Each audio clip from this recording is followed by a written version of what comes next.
ಪ್ರವಾದಿ ಮೊಹಮ್ಮದ್ ಅವರ 1500 ಜಯಂತಿ ಅಂಗವಾಗಿ ಈಗಾಗಲೇ ಹುಬ್ಬಳ್ಳಿಯಲ್ಲಿ, ಕೊಪ್ಪಳಲ್ಲಿ ಕಾರ್ಯಕ್ರಮ ಹಮ್ಮಿಕೊಂಡಿದ್ವಿ. ಶರಣರ ನಾಡಾದ ಬಸವ ಕಲ್ಯಾಣದಲ್ಲಿ 7ನೇ ತಾರೀಕು ದೊಡ್ಡ ಒಂದು ಸೂಫಿ ಸಂತರ ಸಮಾವೇಶವನ್ನು ನಾವು ಹಮ್ಮಿಕೊಂಡಿದ್ದೀವಿ.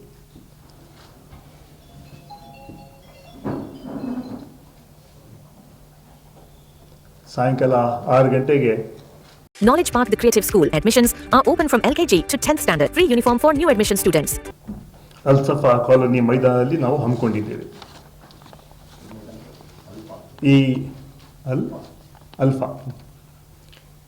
ಈ ಕಾರ್ಯಕ್ರಮದ ಉದ್ಘಾಟನೆಯನ್ನು ಡಾಕ್ಟರ್ ಸೈಯದ್ ಅಲಿ ಹುಸೇನಿ ಸಜ್ಜಾದೆ ನಶೀನ್ ಖಾಜಾ ಬಂದೆ ನವಾಜ್ ಅವರು ಹಾಗೂ ವಕ್ಫ್ ಬೋರ್ಡಿನ ಚೇರ್ಮನ್ ಕೂಡ ಆಗಿದ್ದಾರೆ. ಪರಮ ಪೂಜ್ಯ ಡಾಕ್ಟರ್ ಬಸವಲಿಂಗ ಪಟ್ಟದೇವರು ಅಧ್ಯಕ್ಷರು, ಅನುಭವ ಮಂಟಪ ಬಸವ ಕಲ್ಯಾಣ. ಸೈಯದ್ ಶಾ ಹೈದರ್ ವಲಿ Horizon English Medium Public School, empowering bright future. Admissions are open. Noble Public School. Admissions are open. इल्म ही आदमी को इंसान बनाता है. दिलंगा दरगाह शरीफ, लातूर जिले. पूज्य हवा मलिना महाराज निरुगंती स्वामीजी, ಪೂಜ್ಯ ಅನುಭವ ಸ್ವಾಮೀಜಿ, ಎಲ್ಲ ನಮ್ಮ ಸ್ವಾಮಿಗಳು ಮತ್ತು ಧರ್ಮಗಳು ಈ ಕಾರ್ಯಕ್ರಮವನ್ನು ಉದ್ಘಾಟನೆ ಮಾಡಲಿದ್ದಾರೆ. ಈ ಕಾರ್ಯಕ್ರಮದಲ್ಲಿ ಈ ಜಿಲ್ಲೆಯ ಉಸ್ತುವಾರಿ ಸಚಿವರು, ರಾಜ್ಯದ ಹಿರಿಯ ಮುಖಂಡರಾದ ಸನ್ಮಾನ್ಯ ಈಶ್ವರ್ ಖಂಡ್ರೆ ಅವರು, ಮಂತ್ರಿಗಳಾದ ಸನ್ಮಾನ್ಯ ಪ್ರಿಯಾಂಕ್ ಖರ್ಗೆ ಅವರು,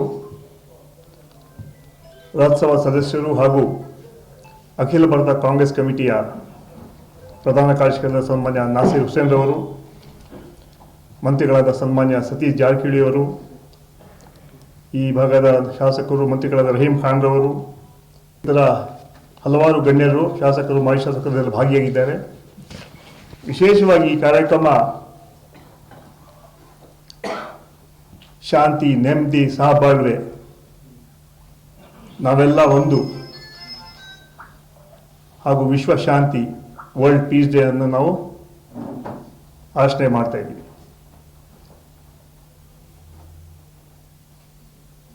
ಬಸವ ಕಲ್ಯಾಣ ಯಾಕೆ ಇಟ್ಕೊಂಡಿದ್ದು ಹೇಳಿದ್ರೆ, ಅದಕ್ಕೆ ದೊಡ್ಡ ಪಾವಿತ್ರತೆ ಇದೆ. ಆ ಭಾಗದಲ್ಲಿ ಶರಣರ ನಾಡು, ಅಲ್ಲಿ ಕಾರ್ಯಕ್ರಮ ಮೂಲಕ ಇಡೀ ರಾಜ್ಯಕ್ಕೆ ಒಂದು ದೊಡ್ಡ ಸಂದೇಶ ಕೊಡುವ ಹಿನ್ನೆಲೆಯಲ್ಲಿ ಈ ಕಾರ್ಯಕ್ರಮವನ್ನು ನಾವಲ್ಲಿ ಹಮ್ಮಿಕೊಂಡಿದ್ದೇವೆ.